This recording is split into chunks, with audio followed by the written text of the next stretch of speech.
నమస్తే, welcome to 4 TV. పౌరసత్వ సవరణ చట్టం అమలుపై ఢిల్లీ ముఖ్యమంత్రి అరవింద్ కేజ్రీవాల్ నిప్పులు చెరిగారు. ఎన్నికలకు ముందు ఓటు బ్యాంకు రాజకీయాలే లక్ష్యంగా కేంద్రం సీఏఏను అమల్లోకి తెచ్చిందని విమర్శించారు. ఇదో మురికి ఓటు బ్యాంకు రాజకీయం. పాకిస్తాన్, బంగ్లాదేశ్ నుంచి వచ్చిన వలసదారులకు పౌరసత్వం ఇచ్చి వారికి బీజేపీ బలహీనంగా ఉన్న నియోజకవర్గాల్లో ఆశ్రయం కల్పిస్తుందని అన్నారు. దీనివల్ల భవిష్యత్తులో బీజేపీకి ఓటు బ్యాంకు పెరుగుతుందని, వారి రాజకీయ ప్రయోజనాల కోసమే కేంద్ర ప్రభుత్వం ఈ నిర్ణయం తీసుకుందని మండిపడ్డారు.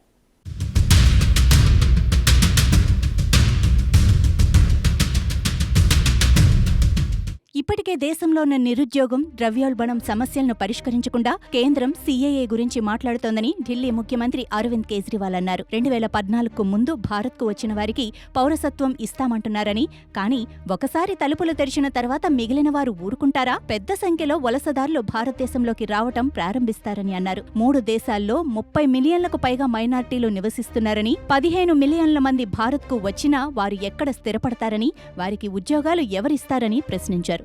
ముఖ్యంగా ఈశాన్య రాష్ట్రాలు ప్రభావితమయ్యే అవకాశముందన్నారు. ఇప్పటికే బంగ్లాదేశ్ నుంచి అక్రమ వలసదారులు రావటం వల్ల అస్సాం ప్రజల భాష, సంస్కృతి ఇబ్బందుల్లో పడ్డాయని ఆయన ఆందోళన వ్యక్తం చేశారు. नमस्कार। कल भाजपा की केंद्र सरकार ने सीए लागू करने का नोटिफिकेशन जारी किया है। 10 साल देश पे राज करने के बाद ऐन चुनाव के पहले इन लोगों को सीए की बात करनी पड़ रही है।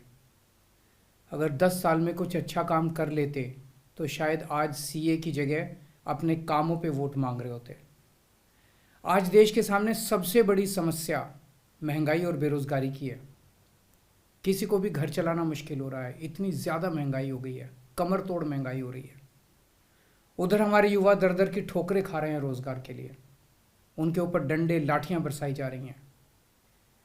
ऐसे में सरकार बेरोज़गारी और महंगाई का समाधान ढूंढने की बजाय सीए की बात कर रही है, तो ये बड़े दुख की बात है। ये सीए आखिर है क्या? बीजेपी की केंद्र सरकार का कहना है कि 3 देश, बांग्लादेश, पाकिस्तान और अफ़गानिस्तान, इन 3 देशों के अल्पसंख्यक जो हैं वो अगर भारत की नागरिकता लेना चाहें तो उन्हें भारत की नागरिकता दे दी जाएगी।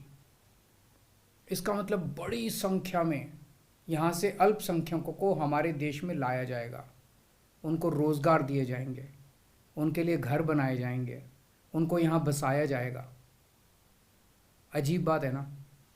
बीजेपी की केंद्र सरकार से हमारे बच्चों को रोज़गार दिए नहीं जा रहे, पाकिस्तान से लोगों को लाके उनके बच्चों को रोज़गार देना चाहते हैं।